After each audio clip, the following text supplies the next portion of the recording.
Alors nous voici devant une Monégoyon, un tricycle Monégoyon pour changer un petit peu. La marque est surtout connue pour ses petites motos. Elle va fabriquer des motos de moyenne cylindrée et petite cylindrée avant la Seconde Guerre mondiale. Et notamment des tricycles. Alors il faut savoir que certains industriels, pendant et après la Première Guerre mondiale, vont s'intéresser au sort des mutilés de guerre, évidemment. Et pour leur fournir des véhicules, l'industriel Monégoyon va notamment concevoir ce tricycle pour pouvoir équiper ces mutilés de guerre. Alors après, avec différentes options, différents emplacements de manettes en fonction du handicap, évidemment. Mais ça va être l'un des premiers à proposer ça, et dès 1916. Et ça va se poursuivre jusqu'en 1939. Et vraiment, Monégoyon va être spécialisé dans les véhicules pour personnes handicapées. Alors après la Seconde Guerre mondiale, Monégoyon va un petit peu moins bien. Et donc va se faire racheter et va disparaître au cours des années 50. Mais voilà, ça reste une marque assez fameuse pour tout passionné de scooter ou de moto en général. Et là, ce véhicule-là, il a servi à un curé de près de Chartres. Oui, alors voilà, ces petits véhicules en général, que ce soit les voiturettes, que ce soit les tricycles, vont beaucoup servir aux curés de campagne, aux fameux curés de campagne, qui se déplacent souvent pour aller voir ces paroissiens et autres fidèles. Donc ça va être une machine très pratique, comme la 2 chevaux. Les 2 chevaux, c'est pareil, c'est la petite voiture de curé de campagne. Et bien ça, c'est le véhicule d'avant-guerre pour ces personnes-là. Mais surtout, voilà, pour les utilitaires avant tout.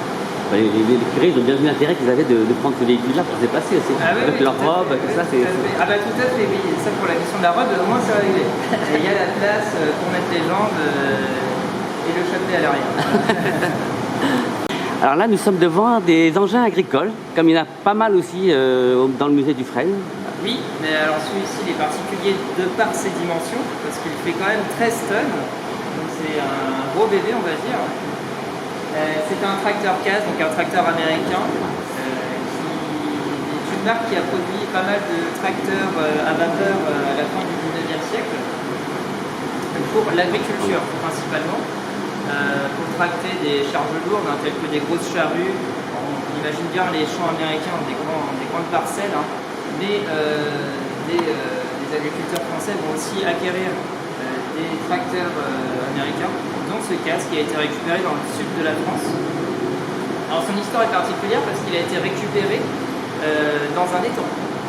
C'est M. Maurice Dufresne, au revenant de vacances de Corse, qui va découvrir cette machine. En fait, il va voir le haut de la cheminée dépasser de l'étang. Et il va deviner qu'il y a une locomotive à vapeur. Il ne sait pas que c'est un tracteur CAS à l'époque. Mais il va essayer de la récupérer, il va mettre longtemps, il va mettre près de 20 ans à récupérer la machine parce que les propriétaires successifs ne désiraient pas forcément s'en séparer. Et il va la restaurer minutieusement, dans le moindre détail, comme on peut le voir ici.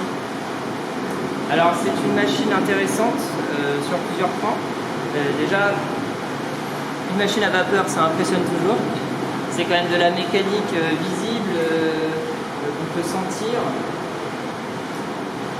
et qui impressionne beaucoup et qui était puissante. C'était des machines puissantes. Les moteurs à explosion à l'époque n'avaient pas autant de puissance. Il va falloir attendre les années 30, les années 40 pour avoir des moteurs à explosion qui sont suffisamment puissants dans l'agriculture pour un petit peu remplacer les machines à vapeur. Les chevaux. Et les chevaux, mais les chevaux aussi, tout à fait. Alors les chevaux vont perdurer quand même jusque dans les années 50. Parce que bon, ça coûte énormément moins cher. Ce véhicule va servir également pendant la Première Guerre mondiale. C'est une machine puissante et donc elle va servir à tracter de l'artillerie lourde. L'armée va s'intéresser un petit peu aux véhicules à vapeur pour tracter son artillerie lourde parce que il faut plusieurs centaines de chevaux pour tracter de lourdes pièces de plusieurs tonnes. Une locomotive à vapeur comme celle-ci peut tracter le double de son poids. C'est quand même pas négligeable et ça pouvait remplacer 40 chevaux pour la traction de l'artillerie.